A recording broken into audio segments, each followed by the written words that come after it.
Welcome to the Elevate Podcast, your resource for all things business, brand, and leadership. We are excited you have decided to join us today. Hey everybody, welcome back to the Elevate Podcast. I am your host, Robert Kalin, here with none other than Bryan Reynolds. What's up, Robert? So glad to be here, man. Yeah. And also Mike Newman joining us. Good to be back again today. Exciting for what we're going to talk about today and coaching your team. Yeah. So we're going to continue on the conversation about teams. And today specifically talking about coaching. And Bryan, you are a coach, business coach, love it. Mike, executive coach for business leaders and entrepreneurs. And I kind of want to ask you guys, you can both kind of give your take on this question. What is coaching? Well, I think when you talk about what is coaching, we all know kind of the athletic side of things. We've all either seen it or participated in a team, and we kind of know that element of it where the coach is working with players to develop their potential, or at least try to pull out their potential in them. And depending upon what level you're at, if you're coaching a little league team or gymnastics or something, you see potential that's there. And in an athletic coach, their focus is around how to prepare that team to win. I mean, that's really what happens on a team thing. As you look at some of the other coaches, a business coach, and Bryan, you can jump in on this, or a life coach or a performance coach, they kind of have a little bit different roles in there. So as a business coach, what do you do, Bryan? Well, what I love is I'm able to be a second set of eyes, kind of outside of what's happening in the inner workings of the organization. And so that second set of eyes helps me to see what no one else sees. Yeah.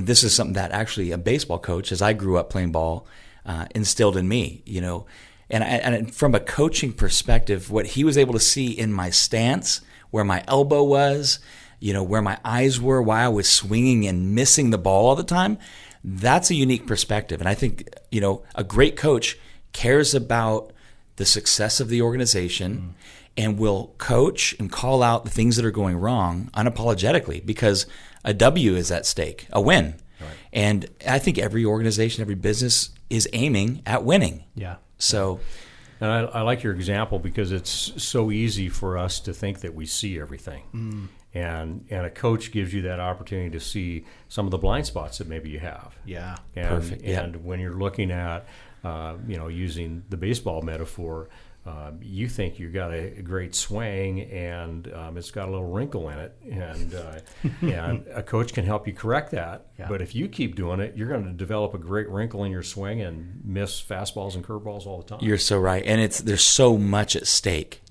financially and culturally and just with your business and the people that you lead. Like if you don't have a coach speaking into it, so I think what's so fun for me as a business coach is those that I work with are open to growing, to learning, to becoming better. And, that's what it takes to be coached. You actually brought up something that I was thinking about while you guys were talking, which is, coaching your team is great. And it's good to be able to have the ability to pull out blind spots in people and things like that. But what do you do when you have somebody who's uncoachable? Ooh. Well, let's hope that in our hiring process we only hire coachable and teachable Yes. people. Truth is, okay, when someone is not coachable or teachable, you have to sit down with them and have a heart-to-heart, and express that. I mean, I think too often we beat around the bush. Yeah. When if my coach was to beat around the bush with me and say, Bryan, the way your bat is not going to help you hit home runs. He had to be specific. I wanted to hit home runs. Yeah. I wanted to be a contributing player to our team. And so the fact that he could say, Bryan, you're wiggling your bat too much. You're bouncing, as you're standing at the plate. He's calling out specific things that I need to be coached in. And in doing so, I was able to become better, right? So I think that's what it takes. Have the hard conversation. Sit down with them because so much is at stake. Exactly, and when you think about leaders inside an organization or in a business, some of the things you don't necessarily see, like a batting stance. It might be a mindset issue. It might be a limiting belief that they have. It might be something that is a fear that's there. or they have, we know FOMO, and I just recently heard of FOFO, which is the fear of finding out. Yeah, The fear of finding out. Nobody wants to be found out. If I uncover this, what am I going to find? Right. And so as a coach, you can, as a business coach, as a performance coach, executive coach, you develop that relationship. You have those conversations about, so Robert, why are you afraid of that? Yeah. Right. And Robert can share with me that, knowing that it's going to stay with me. It's not going. I'm not going to tell Bryan that, Robert's afraid of, because as a coach, we have a relationship that's based upon trust and based upon confidentiality, so that and I work with leaders inside of businesses where I'm coaching 2 or 3 of their leaders in a business, and I can see. I know what the problem is, but and part of it oftentimes is that they are not communicating well together. That's usually communication is key. You nailed it. Yeah, and that's difficult too, because so many leaders, again, are afraid. I think they spend too much time having internal conversations with themselves about the potential outcomes of how this coaching moment might go or whatever. They get all worked up and waste time there. What I found that's so helpful is to sit down with someone and just state the facts. Randy, your performance hasn't been up to par lately. Can you shed any light on that? Is there, maybe there's a reason why, and allow them to speak. Like, ask questions that address the problem, but give them an opportunity to give, stuff hasn't been going good at home. Yeah, it's been tough. I got my car stolen. I haven't been able to get here on time, or whatever the thing might be. Yeah. That's great communication, and that's where I think so often as leaders we're walking around with a clipboard and they're not doing their work, and it's like, okay, well, that person gets something, but they never get coached. Yeah. Guys, when you see it, leaders out there, when you see the problem, run to the problem, address the problem. That is key. Otherwise it festers and becomes an insurmountable wall that, keeps you from builds resentment. It does. Yeah. And there's two things that I always talk about as in terms of when you're building relationship through communication. We need to have, as leaders, great relational equity and leadership credibility. Yeah. And that comes through hitting these things head on and being clear. So and building the relationship with the person, that they know that you want them they're to a do person. better. Yeah. Care about them. Care about them. We want them to do better. Yeah. Right. Yeah, I think that when you're talking about the different things that as we do, we can have that attitude of I'm going to catch them doing things wrong, or you could have a different attitude of celebrating the things they're doing right. Yeah, I love it. Because the things that we pay attention to are the things that get done. And so if you're paying attention to all the negative things are going to get done, but they're not going to be necessarily in that person's area of strength. And having that conversation of, every time we ask you to submit this report, you're like the last person. Why is that? Yeah. Asking that question versus, Robert, you got the report done yet? And so you can help build that. They may be afraid to type things out that you're asking them to do. Right. I'll also kind of jump in, Mike. Yeah. Sometimes we haven't been very clear on why we need the report and how it affects other people in the organization. Oh, yeah. I think leading with the why, making sure we always lead with the why. The why should drive the what. And I think that helps to answer questions in our team members' minds of the importance of it. Yeah. So. And as we're kind of talking about coaching our teams and the hard conversations that we need to have, there's ultimately a price as leaders that we have to pay to do this, right? I'm thinking about all of the people who are in leadership positions in their organizations, and they've got a lot of work to get done, right? There's a lot of weight. And so how do you prioritize all of the things that you have to do and lead your team at the same time and coach your team at the same time? I know, coaching is the most effective way to lead your team, really. And I'd love to dive into that a little bit and how you guys utilize that as a tool. But I'm just thinking, in terms of prioritizing your time, you said people are important, they matter, right? What does that look like? So I think one of the things that I used to do with my team was I would intentionally go to the break room where we had coffee, and different times of day, and I would just make sure I hung around there washing my coffee cup for a period of time. I washed it probably 3 or 4 times in a 10-minute period of time just to wait for somebody to come in. And then I just ask them, hey, how you doing? What's going on? So you could build the rapport first. Yeah. They got to see you as somebody, especially if you wear the title of the boss or the CEO or the supervisor. They got to see you as a person that cares for them. So asking some questions about them personally is huge.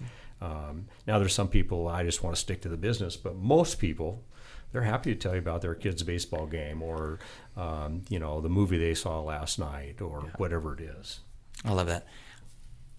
For me, I've been wrestling for the longest time with how do you stay small as you grow big. Mm-hmm. We have so many employees, more than we used to, and the only way to do that is to replicate yourself in other people. Yeah. And so thankfully, I've been surrounded by an incredible team of leaders that I've been able to express the importance and really multiply my impact and influence through them to the team members that serve at our coffee shops day in and day out. Yeah. They're asking questions.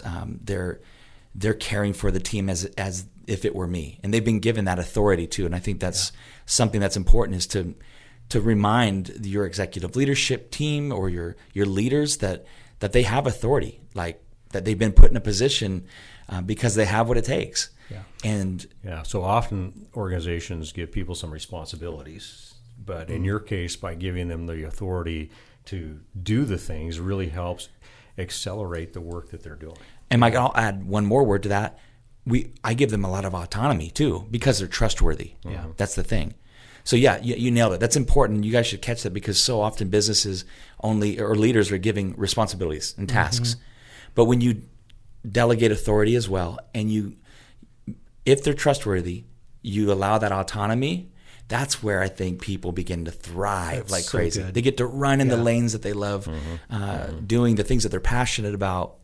And just to add, but the last thought on that subject is that when I go to my different stores and check in with people, I love just poking into their world and just like the water or the break room for you, Mike. It's, what are you into? Like, what'd you do last weekend? It's we just have to, as leaders, if we want our organizations to reflect who we are, we need to present that. Like, 100%. Let's go out there and demonstrate who we are, what we value, and I think people will catch that and do it as well. Bryan, you said a great word right there, that people catch what we do.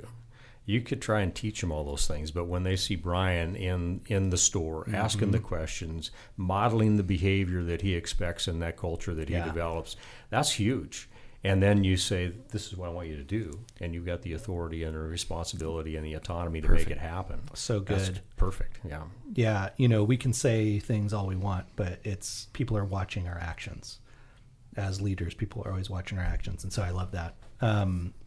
So how do you guys utilize coaching inside your business? How do you leverage the idea of being a coach and be able to pull those things out in other people to grow your business, really? I think it really starts with just asking questions. I had a big organization I was responsible for, and one of the best things I ever heard back from somebody is Mike never gives me the answers. He just asks me the questions and helps me find the answers. And I think that, part of that's the attitude that I have. I mean, I can go tell people what to do all the time, but if I wanted to be autonomous and take responsibility, they've got to know that they have the wherewithal to find the answers. Yeah. And that they can trust that I'm not going to, bring the hammer down on them if they make a mistake. Yeah, that's good. For us, we have this like trigger phrase that we say, like, hey, this is a coaching moment. And that kind of frames in what's about to follow. Hey, guys, this is a coaching moment. And then we coach. And we're coaching all the time. We're talking about this customer review came through. Let me read it to you, and then this is a great coachable moment. Okay? Yeah. So that's basically triggering, hey, make sure you're taking notes because I'm going to have you follow up with the store manager and make sure that you coach them in the way that I'm. Do you see what I'm saying? Yeah. Mm-hmm. Now, here's an interesting thing. I could pick up the phone, call the store lead, and deliver the info. Again, that's gonna inhibit scale from taking place. Yeah. Right? Yep. The goal is discipleship. The goal is I'm trying to replicate myself in other people and help them actually do the role and be better than what I could even do, right? It's back to that whole baker analogy. The one who bakes the cake and wins the blue ribbon prize at the fair, I think that's great. But man, when you can help train bakers to make cakes that win blue ribbon, that's what you want. You want that multiplication. So, yeah, this is a coachable moment. I love that. When I think about coaching, I think about, it's really the power of taking someone where they are right now to where they want to be. And sometimes people don't even know where they want to be exactly, right? And so you're asking all those questions like you guys are talking about of, whatever it may be. What are your goals? What are you doing this weekend? What did you do last weekend? And kind of building a framework for understanding them as a person and what they're wired to do. But then also empowering them to be able to get there. Yeah. You don't know what you don't know. And so from where they are right now to where they want to be. And sometimes empowering them is a crunchy conversation or a disciplinary action or something that will correct the bad behavior. Coaching moment. Yep. So often we allow bad behavior to persist, and I'm guilty of that. I've been there. I've let bad things continue to happen, which degrades culture. And really then I'm going, what happened to my organization? Well, and Robert loves my phrase of "you get what you tolerate." That's what I was literally just thinking about. Yes, that's so good. Because we do, I'll address that later, and then it pops up again a week or two later, and pretty soon you see it popping up every day, and that's because you've tolerated it. Yeah. And I think the other part of this thing of when we're talking about how do you invest in your team, how do you coach your team, is about giving credit when they succeed. Oh, yes. I love that. That is you have to reward what you want repeated. Yeah, right. I love that. Exactly. What are some practical examples? Well, I saw one time this happen, and we had this big, huge thing we were doing. Community involved and everything, and the person that put all this stuff together gave it to this person doing the presentation. And there was applause at the end and everything, but he never mentioned her name or said anything about it. And the next day she comes to me and goes, "Mike, how do I handle this? I did all that work and he took all the credit." Yikes. And I said, "You know what? From your spot in the organization, I'll handle it. I'll have that tough conversation because that's not what we want." And so when I had the conversation with the person, they go, they knew they blew it. They knew they blew it. Yeah. And then he said, "What can I do to fix it?" And I said, "I don't know." But that's a great response. Yeah. That's the response you want. That's a coachable person. Exactly. And so I knew both people really well, and I knew the intent of the person who did it, didn't give her the credit, wasn't intentional. It was just caught up in the moment. Yeah. But developing strategies and thinking about things intentionally ahead of time about how you're going to recognize your team members, what are you going to do? Yeah. Is it that I'm recognizing Robert every other weekend? Great job getting dressed today, Robert. Thank you, you did so such much, a guys. great job. I need that. You combed your hair. No, but today. it's true. Like swing the pendulum from not giving praise or recognizing good behavior to doing it. Just do it. Yeah. We have a value at Anthem. It's be a good finder. Like we've had to change our whole mentality ahead of time that when we walk into this, we're looking for what's good. Yeah. And I'll ask that all the time. Guys, what's good today? What's good? Yeah. What's something that's cool that happened? Love to hear a story. That's great. Yeah. Well, Mike, you brought out one thing, which is being intentional with it, right? And I'll leave with that thought of what can you guys be intentional with today, right here, right now, to advance your team, to coach your team, to help them get from where they want to be. That's so good. Or where they are to where they want to be. Yep. Yeah. And I think that's when you do that, you end up taking an interest in them. That's going to help grow your own organization.